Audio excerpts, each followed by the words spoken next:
Korner.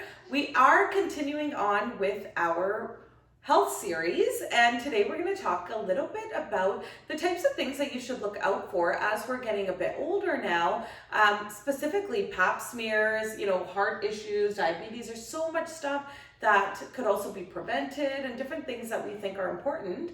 And I thought I'd kick it off today by talking about pap smears because we talked about periods and all this other stuff leading up to this. And so now when you get to that age where you're around, 21, I think is a recommended age to start at least going to go get a pap test done every 3 years.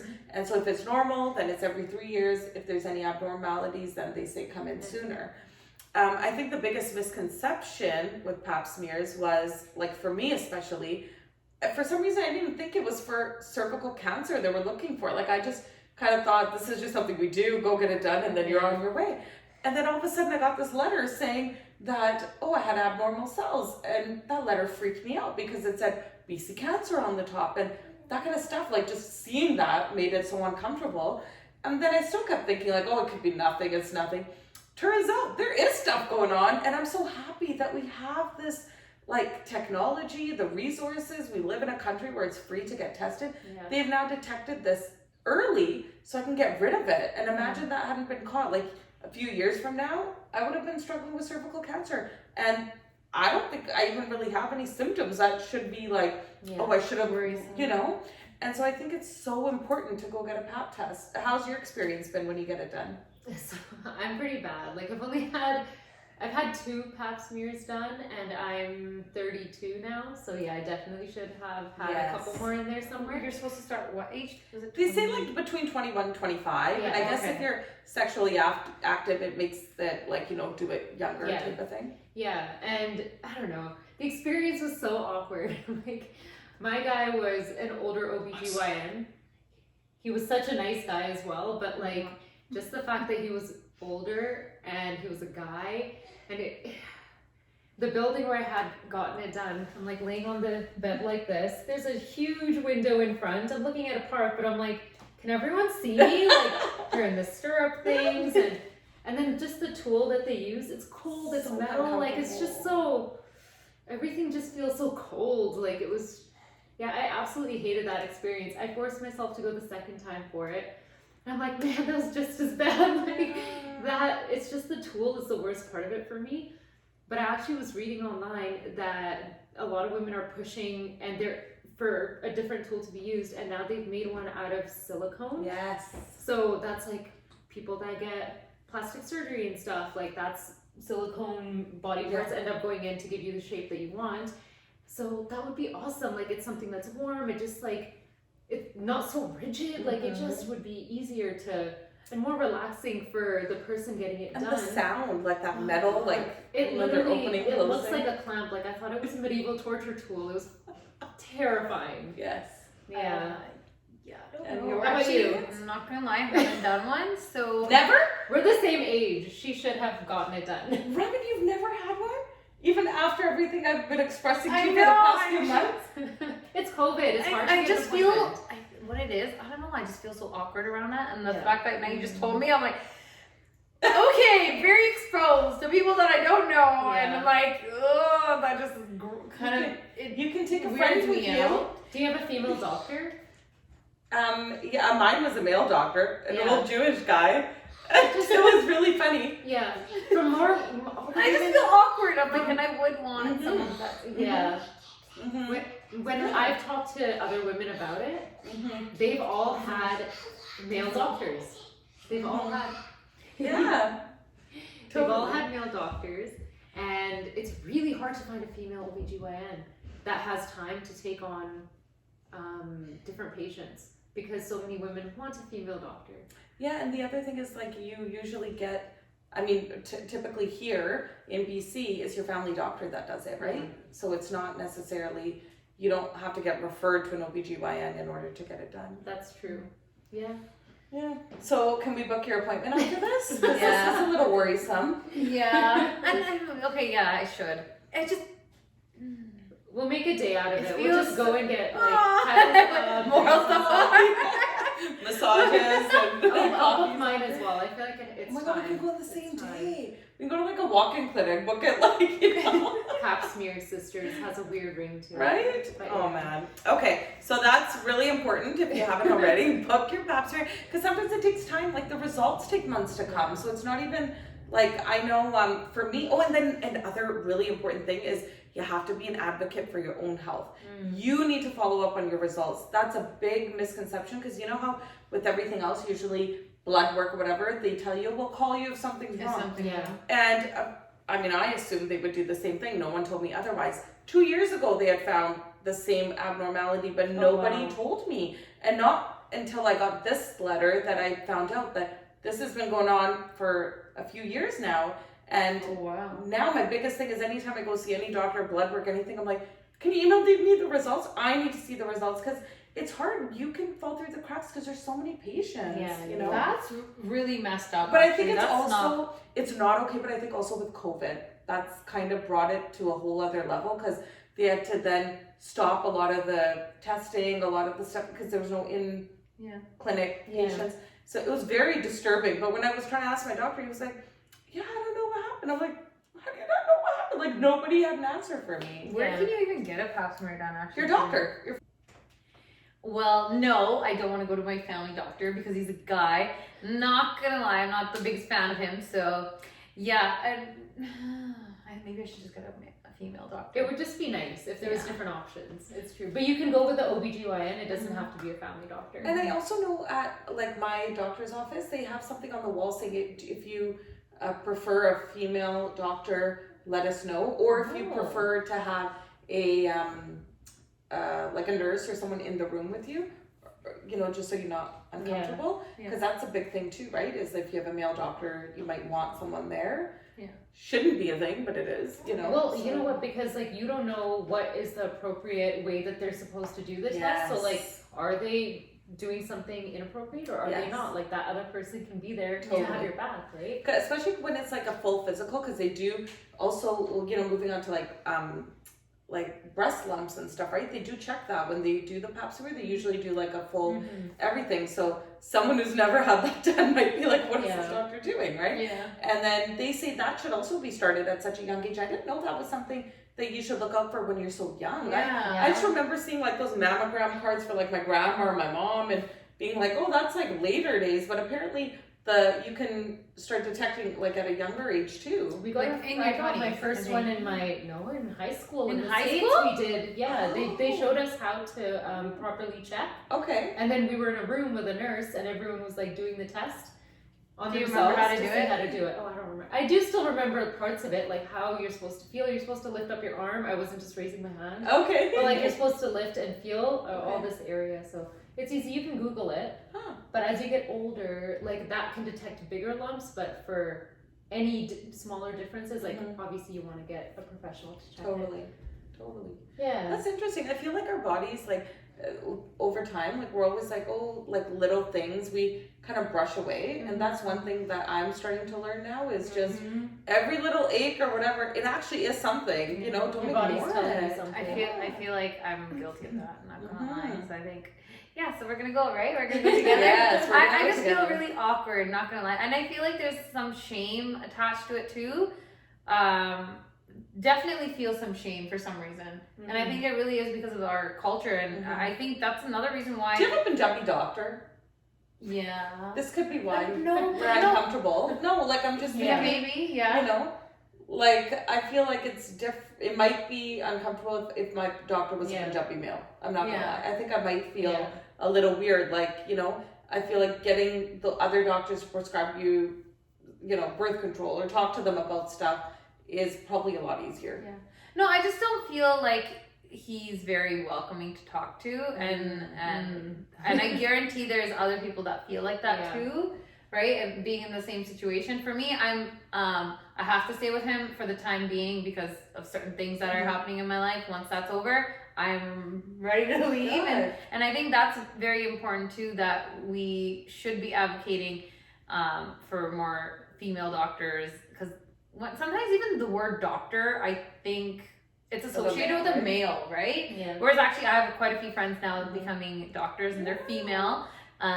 So Well, another point to Shout out that to is them. like you have to feel really good. Like your doctor is usually the first point person, especially if you're going through mental health stuff, right? Mhm. So if you go to your doctor and you say, I'm stressed out or I'm not sleeping, I have anxiety, like if they're gonna do an approach where you don't feel like you were heard, and that might have been the Mhm. first person you ever spoke to about it, you might then not go to counseling, not get the help you need. Whereas if that doctor, instead of prescribing you like sleeping pills, said like you gotta exercise, you gotta do this, like kind of actually took the time to Build the trust, and right? all that, yeah. Then you're probably more likely to seek out more help along the way. But if the first person that you're going to is your doctor and they're doing that, then sometimes it's, it's very uncomfortable. my friends that are doctors have helped me more than Yes. he has, which is sad, right? And I think even when you become a parent, I remember like hearing a lot of parents tell stories about how they would go to their doctor for everything, especially with their first child, right? And if your doctor is giving you this reaction like, oh, what are you coming here for? Then you're more hesitant, right? Whereas if the doctor's like, that's completely normal, next time look out for this, or, kind of give you tips to deal with it on your own, right? Or especially when you have children who might be acting a certain way. And I know it's way more aware now, like all the different issues that can arise in children. I think before it's like, oh, my kid just, like in Punjabi, they say jiddi bahut, they are like, the Stubborn or stubborn whatever, and this.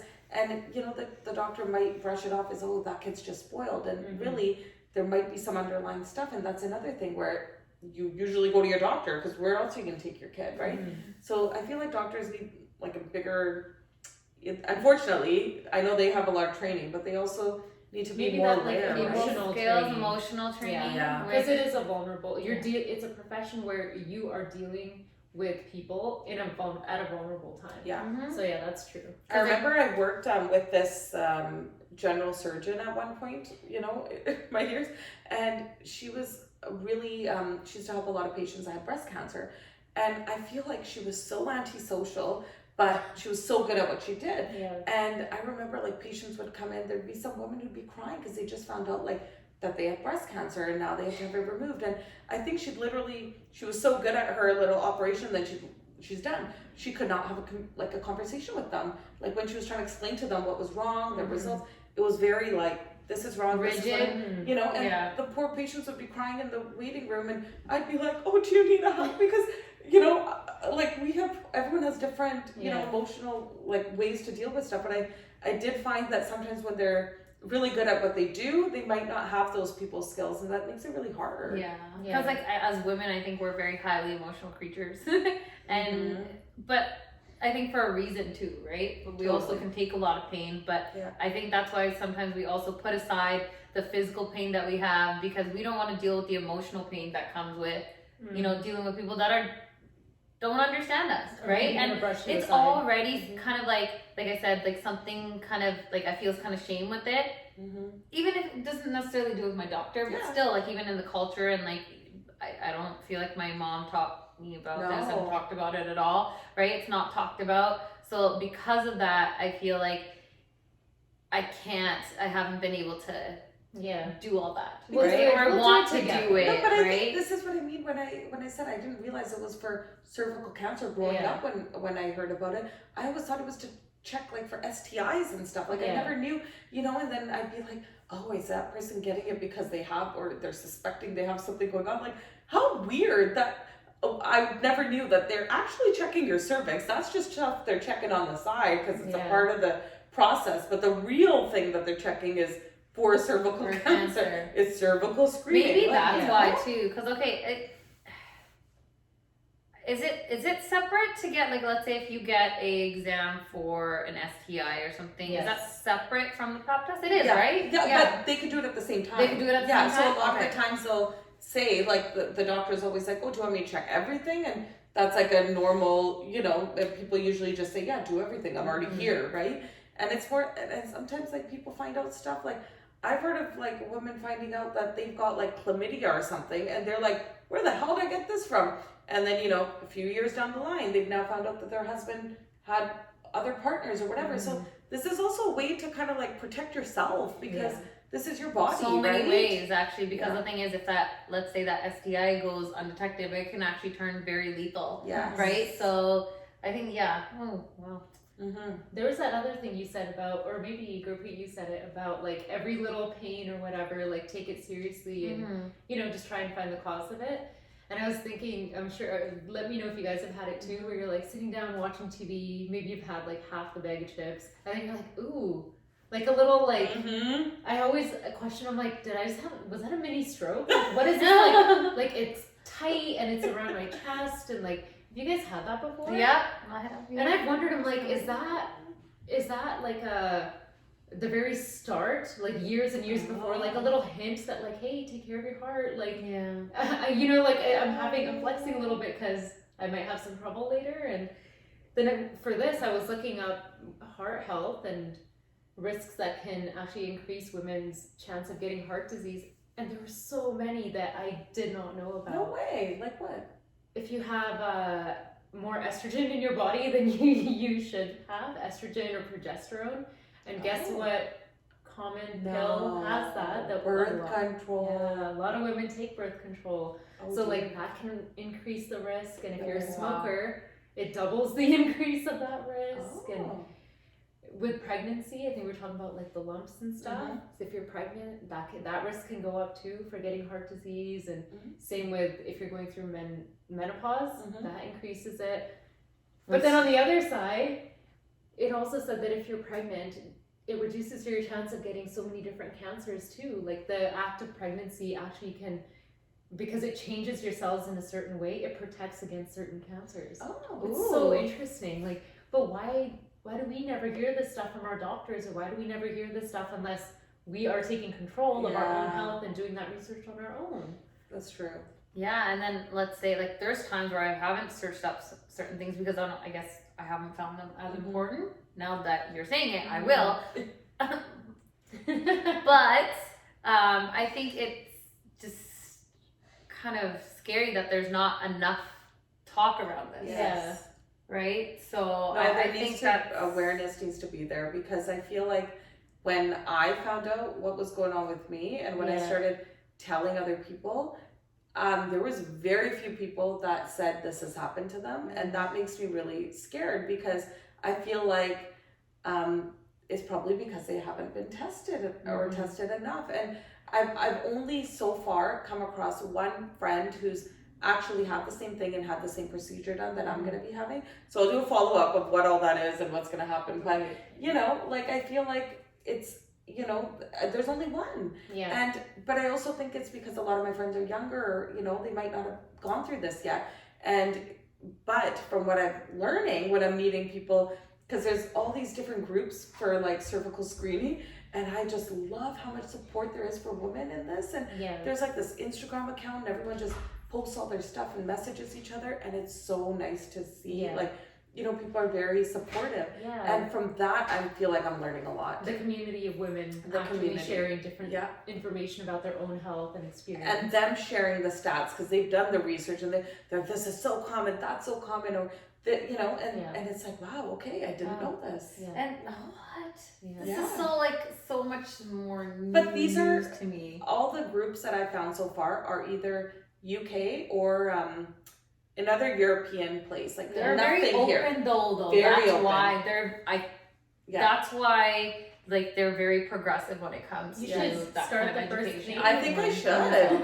Ooh, we should, because it was really sad when I was trying to find one. They're all like, you know, I think Germany and UK, those are the two groups that like I find really interesting that I'm in right now. So because maybe we should start one, because then if we're asking for advice, like, hey, like, who has a good OBGYN? Like, hey, has anyone ever had this kind of experience before? Like, I'm trying this new therapy or whatever. And it would be nice to just get feedback from other people. Totally. I agree, So is there any last points about our health that anybody wants to raise? No, I think we should just, like you said, take it more seriously, and I will. And I'm gonna go schedule mine after this. Be the advocate that you need to be for your own health. And I only learned that now after I've had my son, is like I need to advocate for his health. There's so many things that I'm always, if I need something done, or even for this screening that I had to get done, when they were going to do the biopsy, they told me it's a 3-month wait. I harassed them because I said, there is no way I can mentally wait for 3 months. And I was calling them every day saying, did anyone cancel today? Did anyone cancel today? I was probably very annoying, but someone canceled and I got in 2 months before I was going to. Yeah. And it saved me so much mental stress. Like Yeah. that's a whole other Because issue, thinking right? about it, that this is gonna happen. Yeah. All that. That's awesome. You start I'm proud of thinking you. weird things and negative things, so you Yes. did a good job. Yeah. Alright. All right, thank you everybody. So hopefully we'll continue this conversation and you guys can all book your pap smears. As you can find us on Instagram, Korner, and online through email, kors.corner@hotmail.com.